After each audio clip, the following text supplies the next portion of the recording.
Welcome to Film Scoring Tips. I am Giovanni Rotondo and today I'm gonna show you how to use our free beat sync calculator to find a constant tempo that will hit most of your sync points. Upon clicking on the download link, you will be prompted to log in into your Google account, and from there you will be able to make a copy of the beat sync calculator. First, select the frame rate of the video you're working on.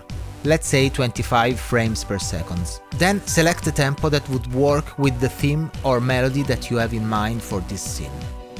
Let's say a tempo of 50 would work for me. Lastly, we will input our desired sync points. The first one, the music in, is the timecode where the music will start. And then we can input up to 6 separate sync points.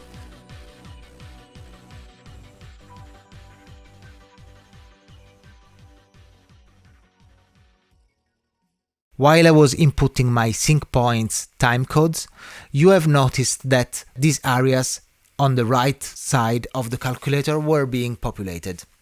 We have the sync point second on the top section, the beat location on the middle section, and the frame accuracy on the bottom section. Let's see how to read those. The top one is pretty easy. Sync point 1 falls exactly at second 10. Sync point 2 falls at second 12.52. Sync point 3 falls at second 13.68, and so forth. The beat location section shows you where each sync point falls in terms of bits, and this depends on the exact tempo that is shown in the red area. You will notice that this is a list of 9 tempos, the middle of which is the tempo we have selected, 50, and going up we have incrementally faster tempo by a factor of 0.5, whereas going down we have incrementally slower tempos by a factor of 0.5. So for instance, if we take 50, we know that sync point 1 falls at bit 9.5.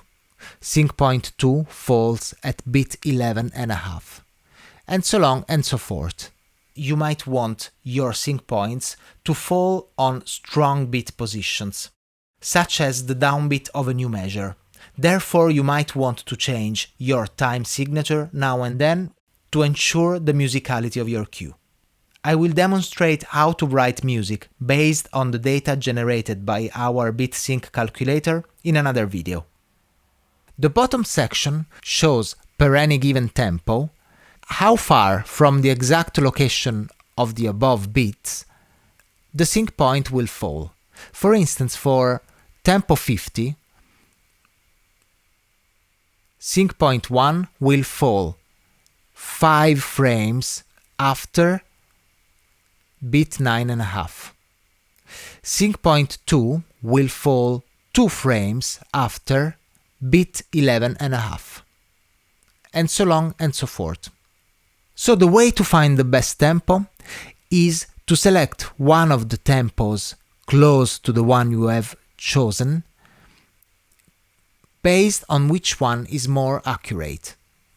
In this case, I would probably select tempo 50.5, but keeping in mind that sync point 6 will fall noticeably early compared to bit 33.5. If I'm not satisfied with these results, I can always change the initial tempo and try something different. For instance, 65 here. By taking a quick glance at the color coding, I know that tempo 66.5 is a pretty good one, with only -4 frames on sync point 3 and -4 frames on sync point 5 being potential issues. I would decide based on how important those specific sync points are. Let's see what the color coding means. Red numbers mean that at that tempo the sync point would fall 4 or more frames away from the strong bit position.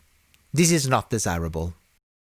Black numbers on a gray background mean that at that tempo, the sync point would fall 2 or 3 frames away from the strong bit position, which would be completely okay. Black numbers on a green background are the ideal choices, because in these situations the sync points are 1 frame away from or right on the strong bit position. You can disable the help text in yellow by unchecking the little checkbox underneath the eye icon. As you can see, our BitSync calculator is pretty powerful and easy to use. However, if you'd like more versatility and functionalities, you might want to consider getting the Pro version by becoming a Patreon subscriber of Film Scoring Tips. Here is a brief overview of how it works. For the sake of our presentation, we will use the same sync points as before. Let's say our video is 29.97 frames per second drop frames. The Pro version will give you support for that. Also, you will notice that the listed tempos are less than 0.5 BPMs apart from each other here. In fact, they are 0.1 BPMs apart, and you can input different increments. For instance, let's see what happens if I input 0.2. BitSync Calculator Pro will give you the flexibility of choosing what bit locations you would like to target. For instance, I'd like to target 16th notes. There you go. You will see that not only we have whole numbers and half numbers here, but we have numbers with denominator 4 for 16th notes. The same goes for 16th notes plus 8th notes triplets. We now have numbers of bits with denominator 3 for 8th notes triplets. You might also have noticed that the BitSync Calculator Pro is much larger and accommodates 8 more sync points into your calculations. There you have it. Now you can use BitSync Calculator to create stunning film scores. Please let us know how it goes. Thanks for watching. See you soon.